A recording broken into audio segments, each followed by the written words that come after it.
Hey guys, welcome to football দুনিয়া। তো ভিডিওতে সবাইকে স্বাগত। এই ভিডিওতে বেশ কয়েকটা ইম্পর্টেন্ট ট্রান্সফার আপডেট তোমাদের সঙ্গে সুষ্ঠুভাবে শেয়ার করতে পারবো, তার কারণ এতদিন দেখেইছো যে ভিডিওগুলো দিতে অনেক রাত হয়ে যাচ্ছিল, অনেকেই কিন্তু সেগুলো দেখতে পারোনি। তার কারণ আমি ভীষণই বিজি হয়ে পড়েছি, বাড়িতে থাকি না বলতে গেলে, রাত্রেবেলা এসে ভিডিও করে দিতে হয়। তবে আজ অনেকদিন পরে একটা ছুটির দিন বাড়িতে রয়েছে, আমি চেষ্টা করবো অনেকগুলো ট্রান্সফার আপডেট তোমাদের সঙ্গে পরপর আজকে শেয়ার করতে। তবে তার আগে ফুটবল দুনিয়া ফ্যামিলির সকলকে হ্যাপি হোলি এবং শুভ দোলযাত্রার অনেক অনেক শুভেচ্ছা। সকলের কিন্তু আগামী দিনগুলো হোলির রঙের মতোই কালারফুল এবং আনন্দময় হয়ে উঠুক। এবং যারা যারা ফুটবল দুনিয়া ফ্যামিলিকে নিয়মিত ফলো করো তাদেরকে অনেক অনেক থ্যাঙ্কস। আর যারা এখনো পর্যন্ত আমার চ্যানেলকে সাবস্ক্রাইব করোনি তাদেরকে একটা ছোট রিকোয়েস্ট করবো, যদি আমার ভিডিও ভালো লাগে তাহলে প্লিজ এক্ষুনি সাবস্ক্রাইব বাটন প্রেস করে থাকো। সবসময় বলি তোমরা সাবস্ক্রাইব করলেই কিন্তু আরও ভালো ভিডিও করার মোটিভেশন পাওয়া যায়। তো ফার্স্টে শুরু করব তোমাদের একটা বহু পরিচিত কমেন্ট দিয়ে। তোমাদের কমেন্ট কিন্তু আমি সবই পড়ি, কিন্তু টাইমের শর্টেজের জন্য সবসময় হয়তো আমি রিপ্লাই করতে পারি না। যে দিয়ামান দাকোস, তাকে কি মুম্বাই সিটি এফসি থেকে ওয়েস্ট বেঙ্গল বেশি ভালো অফার করেছে? অনেক ইস্ট বেঙ্গল সাপোর্টার্সের থেকে কিন্তু এই কোশ্চেনটা আমি পেয়েছি।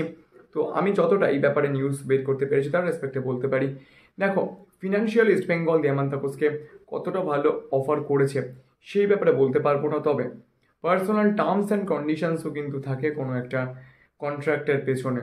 তো সেইটাকে যদি আমরা এখানে কনসিডারেশনের মধ্যে নিয়ে আসি তাহলে কিন্তু বলতে পারি যে মুম্বাই সিটি এফসি থেকে ইস্ট বেঙ্গল কিন্তু দিয়ামান দাকুসকে personal terms and condition better offer করেছে। তো সেক্ষেত্রে পার্সোনাল টার্মস অ্যান্ড কন্ডিশনস কী কী হতে পারে? দেখো, রিলিজ কস্ট থাকতে পারে, বা দিয়ামান দাকুস পরে যদি কোনো ভালো ক্লাবের অফার পান সেক্ষেত্রে ইস্ট বেঙ্গল থেকে ছাড়বে কিনা, বা ছাড়লে কিসের বেসিসে তাকে ছাড়া হবে, এবং তার কন্ট্রাক্ট থাকাকালীন সেটা পারফরমেন্সের কারণেই হোক বা অন্য কোনো কজের জন্য তাকে যদি রিলিজ করে দেওয়া হয় বা তার কন্ট্রাক্ট যদি টার্মিনেট করা হয় তাহলে সেক্ষেত্রে তাকে কত টাকা কি ক্ষতিপূরণ দিতে হবে, এবং তার সঙ্গে সঙ্গে যেগুলো বেসিক অ্যামিনিটিস থাকে মানে তার ফ্ল্যাট এবং তার সঙ্গে সঙ্গে অন্যান্য সুযোগ সুবিধা, এইসব ব্যাপারগুলো কিন্তু মুম্বাই সিটি এফসি থেকে ইস্ট বেঙ্গল দিয়ামান তাকুসকে বেটার অফার করেছে, এইটুকু আমি তোমাদেরকে বলতে পারি।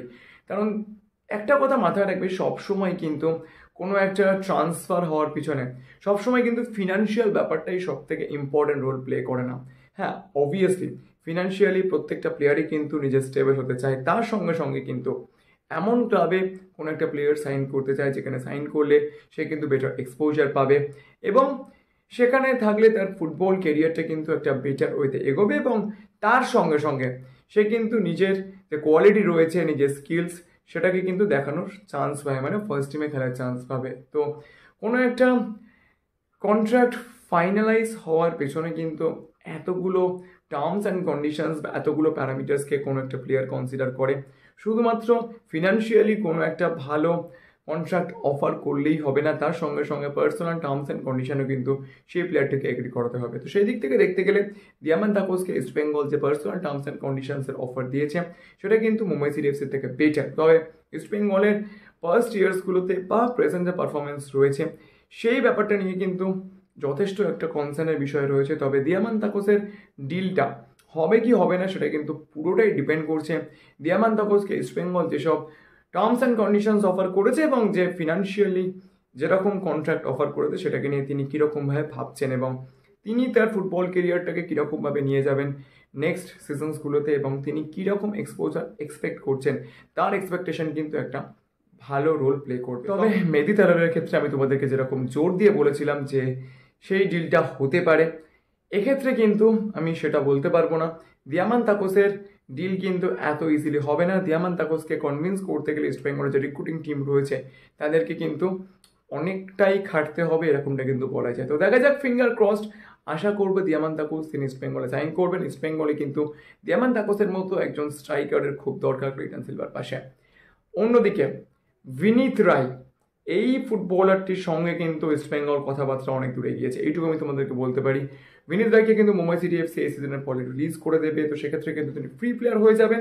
তো সেক্ষেত্রে ইস্ট বেঙ্গলকে খুব বেশি খাটতে হবে না। বিনীত রায়ের যে নিজের পার্সোনাল টার্মস অ্যান্ড কন্ডিশনস রয়েছে সেগুলো এগ্রি করে ফেললেই কিন্তু বিনীত রায় ইস্ট বেঙ্গলে সই করে ফেলবেন, এবং প্লেয়ারের যে ক্যাম্প রয়েছে সেখান থেকে মোটামুটি কিন্তু গ্রিন সিগন্যাল দিয়ে দেওয়া হয়েছে। তো যদি সব কিছু ঠিকঠাক চলে তাহলে কিন্তু বিনীত রায় নেক্সট সিজন ইস্ট বেঙ্গলে সাইন করতে পারে, এরকম কিন্তু হিউজ পসিবিলিটি এই মুহূর্তে রয়েছে। তো আপাতত এই দুটো ট্রান্সফার আপডেট তোমার সঙ্গে শেয়ার করলাম। যদি ভিডিওটা ভালো লাইক করে দিও আর মনে করে আমার চ্যানেলকে সাবস্ক্রাইব করতে ভুলো না, সবসময় রইল তোমরা সাবস্ক্রাইব করলেই আরও ভালো ভিডিও ভালো মোটিভেশন পাওয়া যায়। তো চলো এখন মধ্যে এই পর্যন্ত দেখা হচ্ছে পরের ভিডিওতে।